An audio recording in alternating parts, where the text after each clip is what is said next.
What's up, guys? Yugi Bros here today to talk to you about the World Championship qualifier, the German Nationals.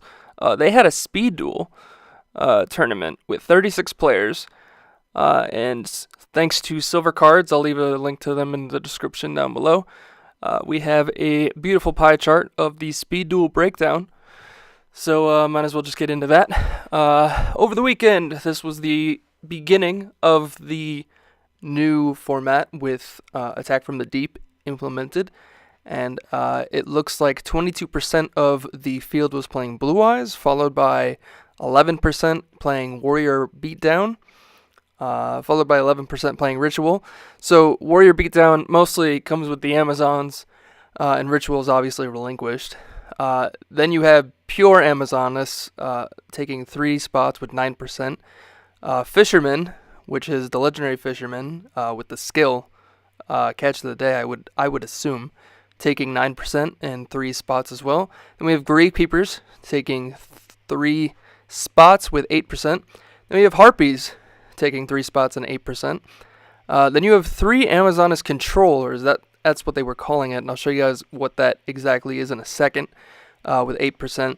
And then you had 14%. The other remaining 5 decks was just other random stuff.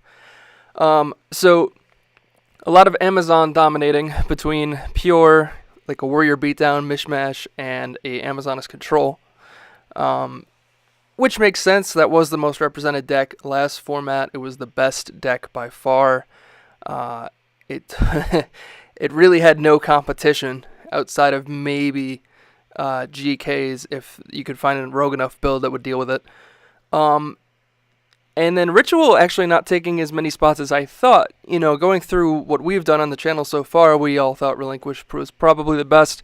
But the more we playtested it, the more we realized, no, it definitely is one of the top contenders for sure.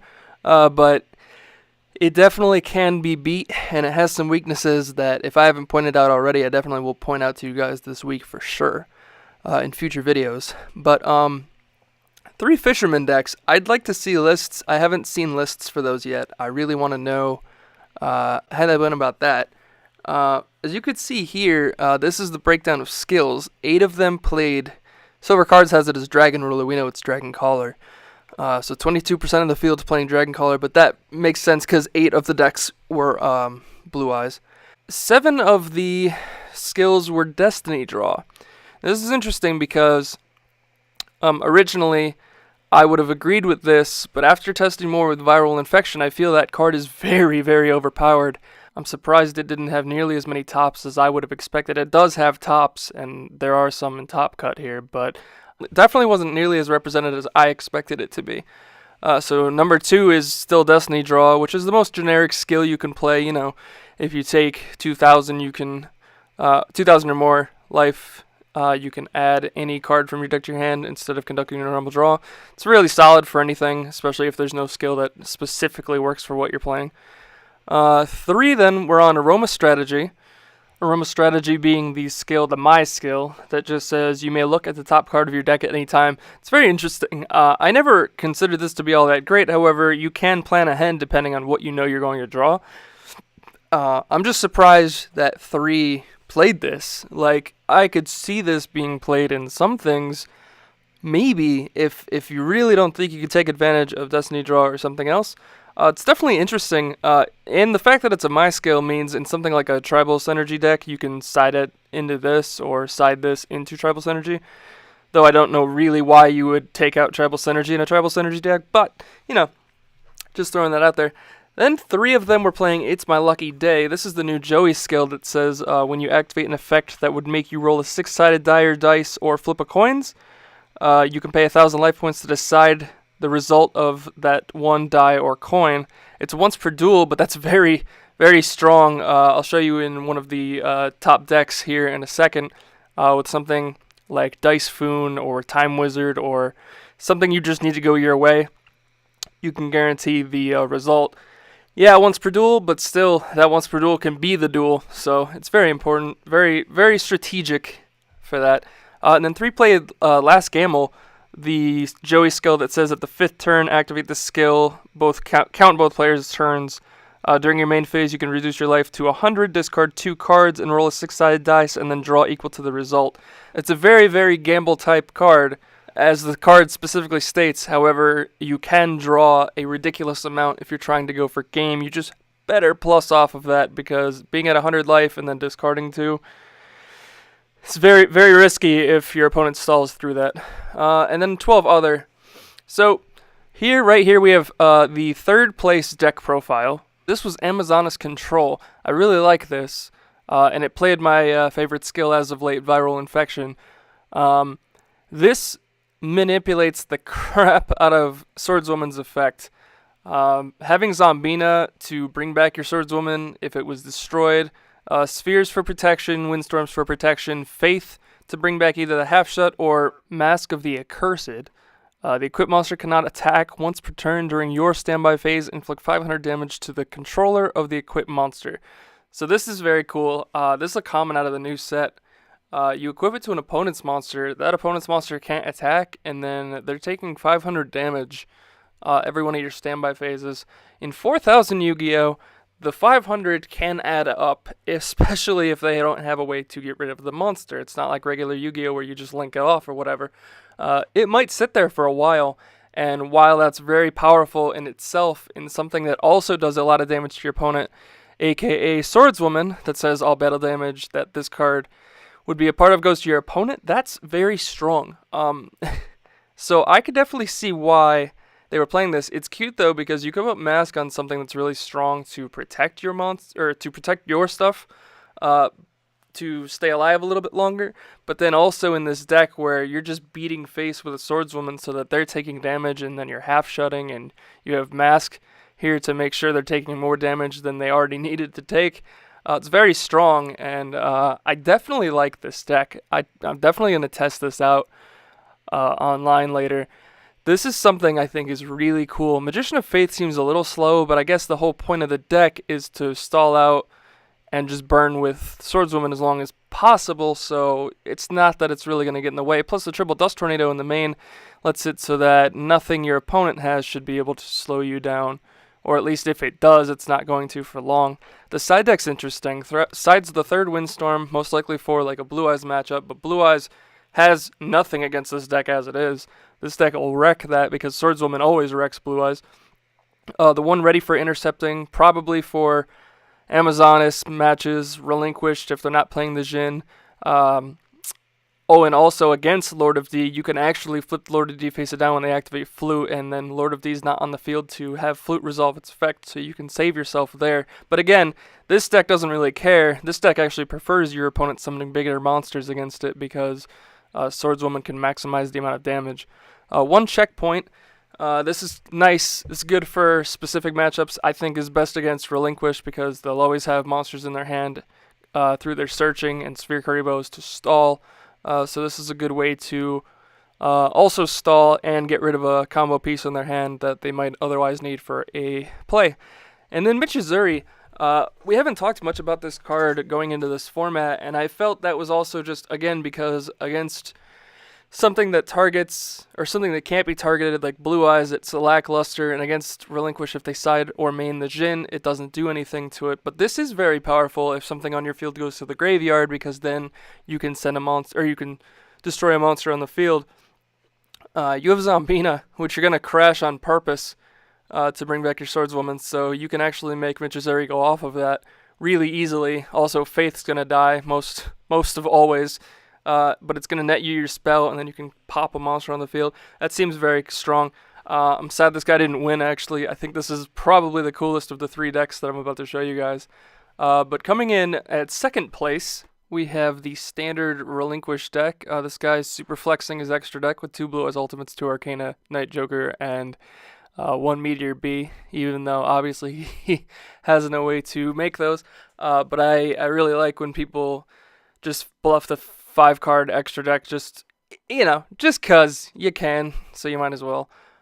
So this guy mained this skill last gamble and actually sided It's My Lucky Day, and you can see why. He sided it with double Time Wizard, so if he sees Time Wizard, he can guarantee the Regeki off the Time Wizard, and that's pretty good, especially in Relinquish, where you don't have many big plays outside of Relinquish itself.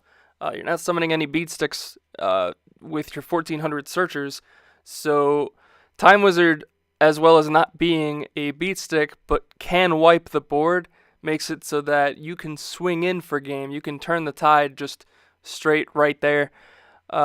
So I like that it was 2-2 and not 3-3. I know the deck that won our locals that I showed you guys the video on Saturday played 3-3. Joey's build's very consistent. However, it doesn't have nearly as much defense as this build, for example. So the 3-3 Relinquish spell and then 2-2 Searchers allows you to then play way more defenses than needed in the 3 Windstorm, 2 Checkpoint, and 2 Dust Tornado. To make sure that all of your main deck matches should go in your favor. I like checkpointing against Blue Eyes. Blue Eyes always usually has an extra monster in hand or two.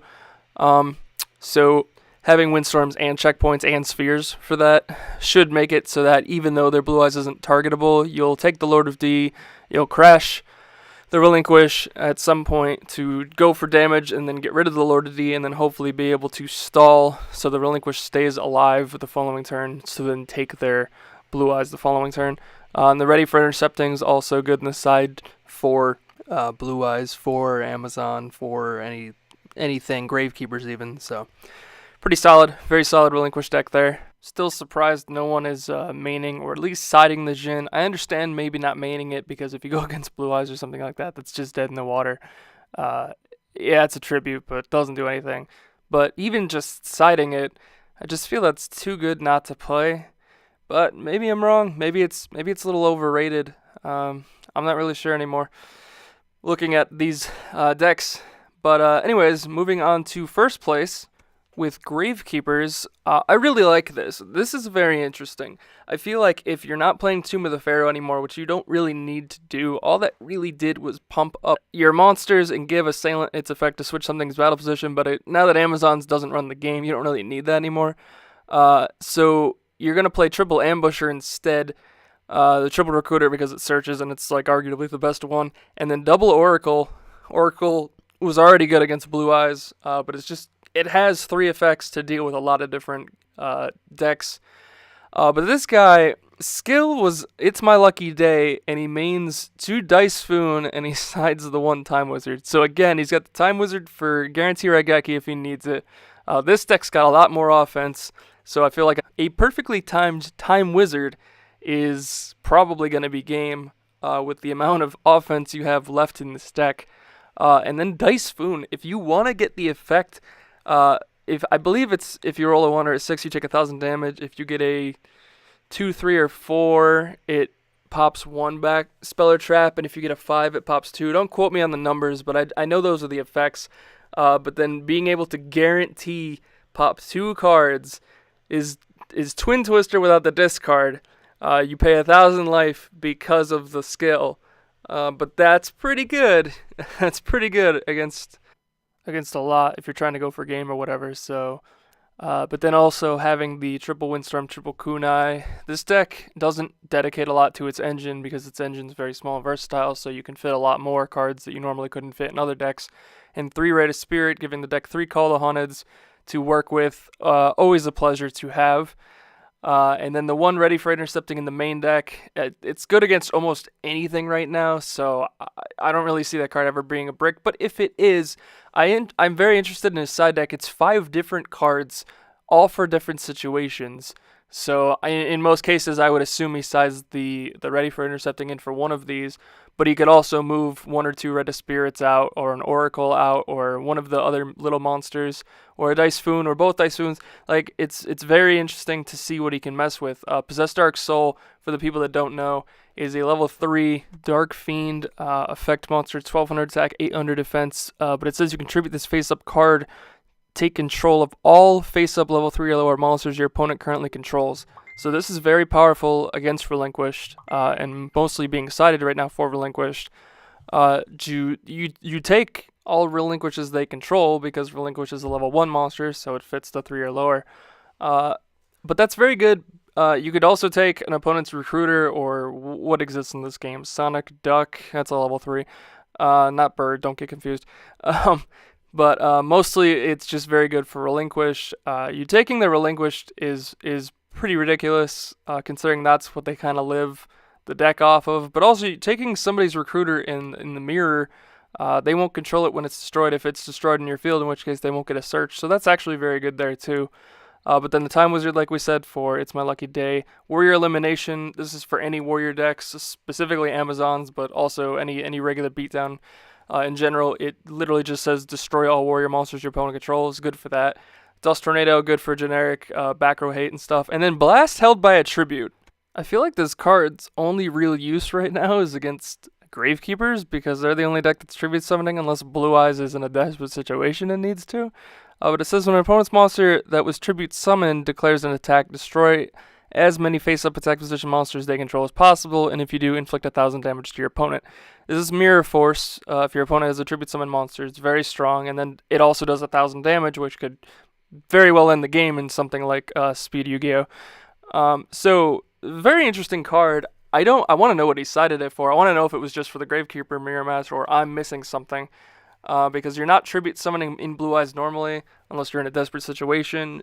And Gravekeepers with Oracle is the only thing I can really think of that's consistent enough to side this in against. But this can definitely end that game very quickly. But yeah, guys, you let me know what you think in the comments down below about this format. I was gonna post a tier list today as to what I thought the game's tier list currently was. But after seeing this and seeing other videos on YouTube and then watching speed duels actually last night on Dueling Book, there's a lot of different things going on right now. It's probably too early for me to post something, and this is German Nats, but obviously it kind of depends on what your meta is playing. It depends on where you are playing or who you are playing with and stuff. So, like, our locals Relinquish won, but everyone's playing Viral Infection at our locals, so that's why the Sword of Deep-Seated was very good in the Relinquish deck, but that's, more specific for our locals if everyone's on Viral Infection, and the Jin was actually very powerful as well when it came up, whereas no one else seems to be playing it, or at least no one else that I've seen is playing it thus far, but you never know. It's still too early to tell. We got a lot of stuff to work on. I really want to see these Fisherman decks, guys. I want to see these Water decks. Like, you have no idea how bad I want to play Water, but think it's just not nearly consistent enough to compete with everything else. But if anyone finds a Fisherman deck, please let me know. I want to see that. But as always, guys, my name is Yugi Bros. Comment, like, subscribe. As always, check out our Patreon and Twitter in the description down below. And hey, maybe next time we'll have a more defined meta. But until then, peace out.